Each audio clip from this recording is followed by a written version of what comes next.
ക്രിസ്തുവിൻ്റെ സമാധാനം നിങ്ങളോടുകൂടെ ഉണ്ടായിരിക്കട്ടെ. വചനകിരണത്തിലേക്ക് ഏവർക്കും സ്വാഗതം. ജീവിതത്തിൽ സ്വന്തം നേട്ടങ്ങൾക്കും വിജയത്തിനും വേണ്ടി പ്രാർത്ഥിക്കുകയും ഉപവസിക്കുകയും ചെയ്യുന്നവരാണ് നാം മിക്കവരും.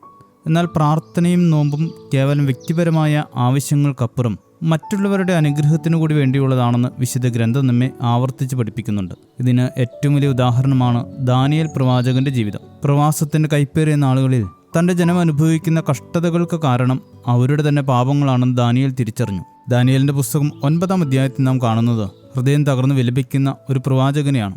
അദ്ദേഹം ചാക്കുടുത്ത് ചാരം പൂശി ഉപവാസത്തോടും കണ്ണുനീരോടും കൂടി ദൈവസന്നിധിയിൽ വിനയപ്പെട്ടു. ദാനിയേലിന്റെ ഈ നോമ്പിന് ഒരു വലിയ പ്രത്യേകതയുണ്ടായിരുന്നു. അത് അദ്ദേഹത്തിന്റെ വ്യക്തിപരമായ ആവശ്യങ്ങൾക്കോ നേട്ടങ്ങൾക്കോ വേണ്ടിയുള്ളതായിരുന്നില്ല, മറിച്ച് തൻ്റെ ജനത്തിൻ്റെ വീണ്ടെടുപ്പിനും വിടുതലിനും വേണ്ടി ദൈവത്തിൻ്റെ കരുണ യാചിക്കുന്ന ഉദാത്തമായ ഒരു മധ്യസ്ഥ പ്രാർത്ഥനയായിരുന്നു. ഞാൻ പ്രാർത്ഥിക്കുകയും എൻ്റെ പാപവും എൻ്റെ ജനമായ ഇസ്രായേലിൻ്റെ പാപവും ഏറ്റുപറയുകയും എൻ്റെ ദൈവത്തിൻ്റെ വിശുദ്ധ പർവ്വതത്തിനു വേണ്ടി എൻ്റെ ദൈവമായ യഹോവയുടെ സന്നിധിയിൽ അപേക്ഷ കഴിക്കുകയും ചെയ്തു എന്ന് അദ്ദേഹം സാക്ഷ്യപ്പെടുത്തുന്നു. ഞങ്ങൾ പാപം ചെയ്തു, ഞങ്ങൾ അകൃത്യം പ്രവർത്തിച്ചു എന്ന് ഏറ്റുപറഞ്ഞുകൊണ്ട് തൻ്റെ ജനത്തിൻ്റെ സകല കുറവുകളും സ്വന്തം തലയിലേറ്റു വാങ്ങിക്കൊണ്ടാണ് അദ്ദേഹം പ്രാർത്ഥിച്ചത്.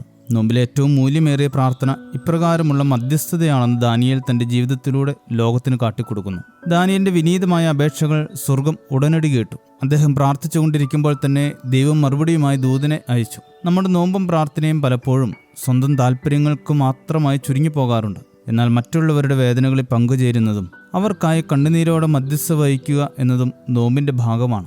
നോമ്പിന്റെ ആത്യന്തികമായ ലക്ഷ്യം നമ്മുടെ മാത്രം വിശുദ്ധിയല്ല, മറിച്ച് നമ്മുടെ ചുറ്റുമുള്ളവരെയും ലോകത്തെ മുഴുവനും ദൈവസന്നിധിയിലേക്ക് അടുപ്പിക്കുക എന്നതുമാണ്. നാം മാറ്റിവെക്കുന്ന ആഹാരത്തേക്കാൾ ദൈവം വിലമതിക്കുന്നത് മറ്റുള്ളവർക്കായി നാം മാറ്റിവെക്കുന്ന സമയത്തെയും പ്രാർത്ഥനയെയുമാണ്. നമ്മുടെ നോമ്പുകാലം കേവലം വ്യക്തിപരമായ വിശുദ്ധീകരണത്തിനുള്ള സമയം മാത്രമല്ല, മറിച്ച് ലോകത്തിൻ്റെ മുറിവുകൾ ഉണക്കുവാനുള്ള ഒരു ആത്മീയ ശുശ്രൂഷാകാലം കൂടിയാണ്. ലോകത്തിൻ്റെയും കുടുംബത്തിൻ്റെയും സഭയുടെയും നാം ജീവിക്കുന്ന സമൂഹത്തിൻ്റെയും നന്മയ്ക്കായി സ്വയം സമർപ്പിക്കുവാനുള്ള വലിയൊരു വാതിലാണ് ഈ പുണ്യദിനങ്ങൾ നമുക്ക് മുൻപിൽ തുറന്നു തരുന്നത്. ഈ നോമ്പുകാലം നമുക്ക് ചുറ്റുമുള്ളവർക്ക് പ്രത്യാശയുടെ പ്രകാശമായും തകർക്കപ്പെട്ടവർക്ക് വിടുതലിൻ്റെ കവാടമായും മാറട്ടെ. നമ്മുടെ ഓരോ നിശബ്ദ പ്രാർത്ഥനയും മറ്റൊരാളുടെ ജീവിതത്തിൽ പ്രത്യാശയുടെ പുതുമുകുളങ്ങൾ വിരിയിക്കാൻ കാരണമാകട്ടെ.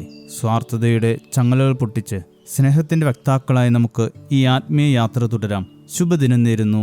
ദൈവം അനുഗ്രഹിക്കട്ടെ. പാപവും രോഗവും അകറ്റിടുവാൻ രുധിരത്തിൽ അത്ഭുത ശക്തി ഇന്ന് അറിയുവാൻ ഇവിടെ വിശ്വാസത്തിൻ്റെ ഹൃദയങ്ങൾ തുറക്കണമേ. അറിയുവാൻ ഇവിടെ വിശ്വാസത്തിൻ്റെ ഹൃദയങ്ങൾ തുറക്കണമേ.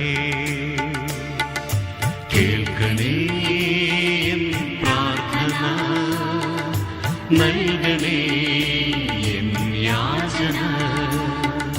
കേൾക്കണേ